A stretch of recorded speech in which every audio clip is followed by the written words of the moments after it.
দেখুন পদক্ষেপ নেবে কি করে। 2005-এর একটা টেলিগ্রাফের কাট আউট ছিল, যেখানে ওপেনলি বলা হয়েছিল যে মোহন ভাগবত যিনি আরএসএসের চিফ, ওনার ওপেন একটা স্টেটমেন্ট ছিল সেখানে যে আমরা মমতা ব্যানার্জিকে দুর্গা হিসেবে দেখেছি, এবং মমতা ব্যানার্জিও সেখানে বলেছিলেন যে বিজেপি খারাপ কিন্তু আরএসএস ভালো। এবার একটা প্রশ্ন আমি আপনাকে করি যে বিজেপি জন্ম কোথা থেকে হয়েছে? বিজেপির জন্ম তো 100 বার না 200 বারই আরএসএস থেকে হয়েছে। যারা আজকে বিজেপির নেতা তারা তো কোথাও না কোথাও আরএসএস মেম্বার। নমস্কার, আপনারা দেখছেন বলতে হবে ইন্ডিয়া, সাথে আমি বিদিশা। চতুর্থ দফায় ভোট শেষ, সামনেই পঞ্চম দফা। আজ আমি এসে গেছি সাউথ সিটি মলের ঠিক সামনে। কাকে দেখতে চাইছে সাধারণ মানুষ প্রধানমন্ত্রী হিসেবে? দাদা, আপনার নাম? জুনেদ হক। আপনি কি রাজনীতির সাথে যুক্ত আছেন? আমার social worker first of all. আমরা এই যে সামনে লোকসভা নির্বাচন, চতুর্থ দফায় ভোট শেষ, সামনেই পঞ্চম দফা। কলকাতার ভোটার 10 দিনের মতো বাকি আছে। তাহলে আপনার সাথে একটু রাজনীতি বিষয় নিয়ে আলোচনা করব। করতেই পারেন নিশ্চয়ই। তো চতুর্থ দফায় ভোট শেষ, সামনে দেখেছেন মুর্শিদাবাদে ভোট হয়েছে। তো মুর্শিদাবাদ নিয়ে কি মনে হয়, কে জিততে পারে? দেখুন, মুর্শিদাবাদের ভোটটা যেটা হয়েছে সেটা তৃতীয় দফায় হয়েছে, আর বহরমপুরে চতুর্থ দফায় হয়েছে। বহরমপুরে আমাদের পশ্চিমবঙ্গ প্রদেশ কংগ্রেস সভাপতি এবং লোকসভার বিরোধী দলনেতা শ্রীমান অধীর রঞ্জন চৌধুরী, উনি অনেক আগেই বলেছিলেন যে উনি 5 বারের এমপি ওখানে বহরমপুরের। উনি আগেই বলেছিলেন যে তৃণমূলের কাছে কত দম আছে, আমাকে হারিয়ে দেখাক, আমি রাজনীতি করা ছেড়ে দেবো। ওখানে তৃণমূল একজন গুজরাটি বিজনেসম্যানকে তুলে, একজন আইপিএল ক্রিকেটার, তাকে নিয়ে এসছে মাইনরিটি ভোট কাটার জন্য। তাকে একটা আমরা বলি, हिंदीতে বলি, मोहरा बनाकर लेकर आए हैं यूसुफ पठान को। यूसुफ पठान एक मोहरा है, यूसुफ पठान एक कठपुतली है, जिसको कहीं ना कहीं वो बीजेपी के समर्थन में रहते हैं, क्योंकि गुजरात में आप जानते हो कि बीजेपी की सरकार है, और गुजरात में पठान परिवार को रहने के लिए उनको बीजेपी को सपोर्ट करना पड़ता है, चाहे वो किसी भी कारण से हो, सपोर्ट करते हैं। इसी कारण से ममता बनर्जी ने ये सोचा है कि अधीर रंजन चौधरी को बहरमपुर से हराने के लिए एक गुजराती बिजनेसमैन को लेकर आते हैं, और इन्होंने ट्रम्प कार्ड खेला है। मगर आपको मैं सच बता दूं कि बहरमपुर से अधीर चौधरी को कोई हिला नहीं सकता। और आपने एक और सवाल मुझसे किया कि मुर्शिदाबाद में CPIM state secretary Mohammad Salim साहब, जो कि हमेशा से लोकसभा में हो या बंगाल के विधानसभा में हो या राज्यसभा में हो, एक्टिव रह चुके हैं। सरकार की हर गलत नीति के खिलाफ उन्होंने आवाज़ उठाई है। और जब 2016 में ये कहा गया था कि पृथ्वीराज चौहान के बाद एक अकेला हिंदू नेता, जिसका नाम हम नरेंद्र मोदी के नाम से जानते हैं जिनको, वो है, तो उन्होंने ये सवाल किया था कि हिंदुस्तान का हर एक प्रधानमंत्री, जब से नेहरू जी के टाइम से हो या फिर वो इंदिरा गांधी के टाइम पे हो या फिर राजीव गांधी हो या फिर नरसिम्हा राव हो, चाहे कोई भी हो, हर एक प्रधानमंत्री हिंदुस्तान का हिंदू ही रहा है। मैं हिंदू मुसलमान की बात नहीं करता, ना हम कांग्रेस वाले करते, ना सीपीएम वाले करते। ये आदत सिर्फ तृणमूल और बीजेपी वालों की है कि हिंदू मुसलमान का नाड़ा बांधना है और लोगों को लड़वाना है।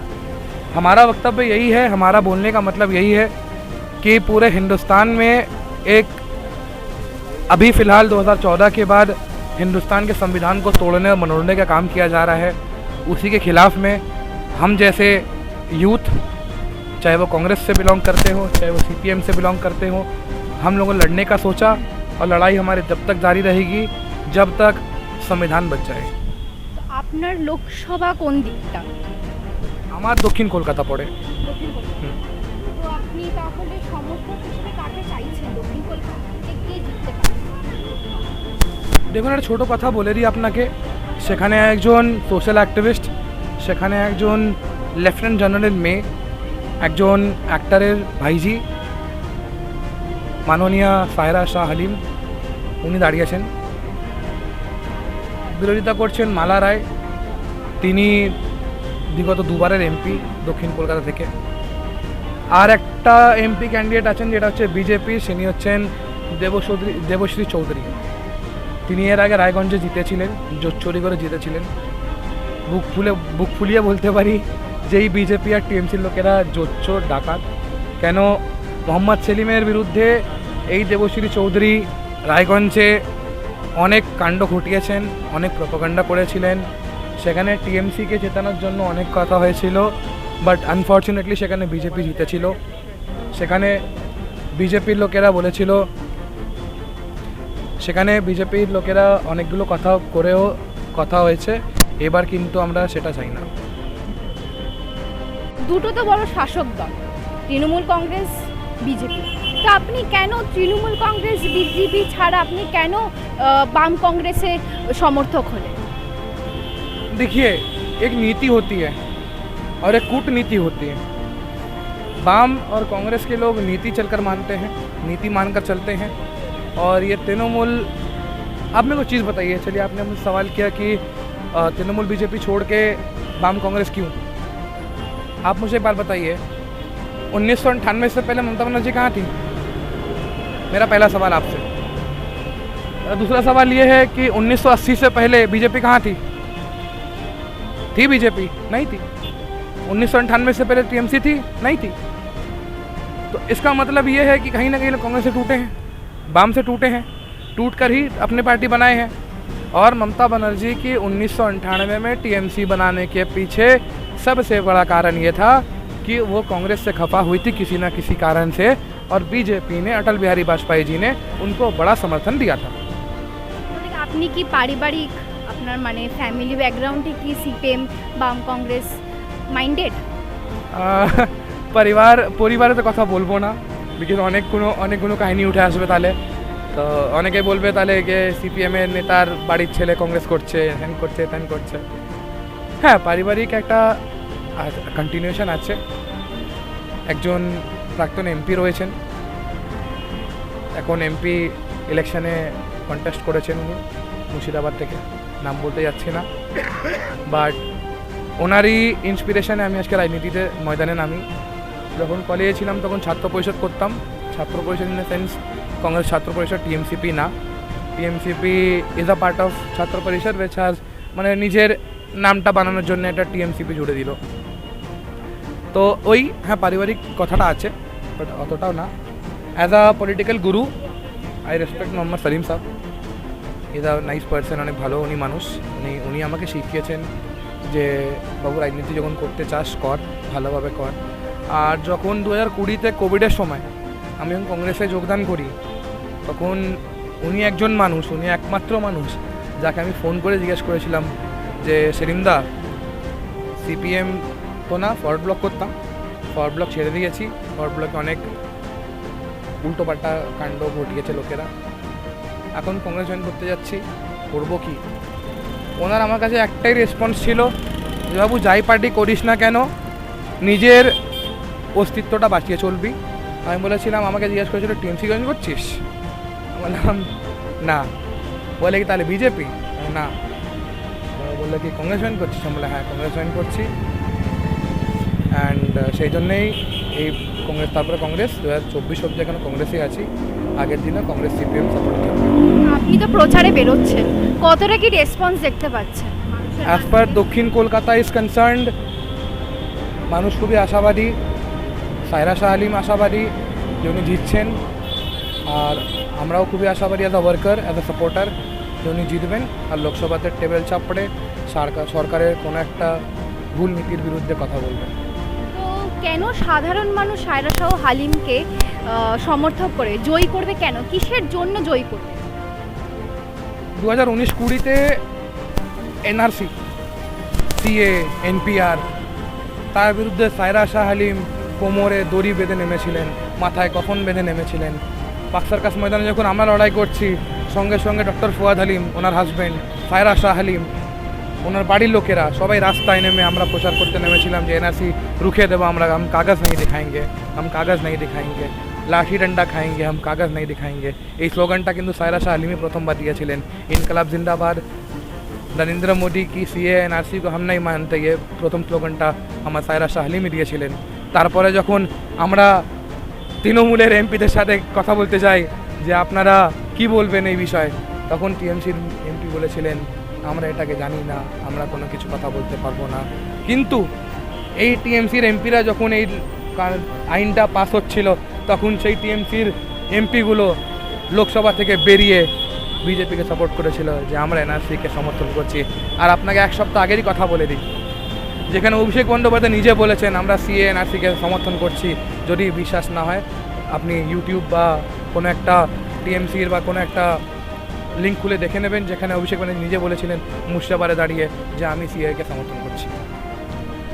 দুর্নীতি, মানুষের সাথে স্বাস্থ্য দুর্নীতি, সবচেয়ে বড় কথা যখন 2020, 21, 22 এই 3 বছরে কোভিড এলো, যখন পশ্চিমবঙ্গের পরিযায়ী শ্রমিক আর অন্য শ্রেণীর খেটে খাওয়া মানুষ যখন প্রধানমন্ত্রীকে মানে রিকোয়েস্ট করছিলেন, আজই জানাচ্ছিলেন যে আমরা বাড়ি ফিরবো, সেখানে কোনো স্পেশাল ট্রেন নেই, সেখানে কোনো গাড়ি নেই, সেখানে কোনো বাস নেই, সেখানে কোনো কিছু নেই, সেই জায়গায় দাঁড়িয়ে রেড ভলেন্টিয়ার্স যারা এই যে সৃজন ভট্টাচার্য কথা বলছো না, যাদবপুরে আমাদের ক্যান্ডিডেট, সে তখন রাজ্য ডিওয়াইএফআই এর সাধারণ সম্পাদক না সভাপতি সেটা আমি ঠিক জানি না, বাট ছিল এরকম যেটা পজিশনে, সেই সৃজন ভট্টাচার্য মোহাম্মদ সেলিমকে বলেছেন, সেই সৃজন ভট্টাচার্য অজিত চৌধুরীকে বলেছিল যে দাদা আমরা কিছু করতে চাই, সেই জন্যে যাদবপুর না কেন, দক্ষিণ কলকাতা না কেন, পুরো পশ্চিমবঙ্গের রেড ভলেন্টিয়ারদের কমিউনিটি কিচেন চলেছিল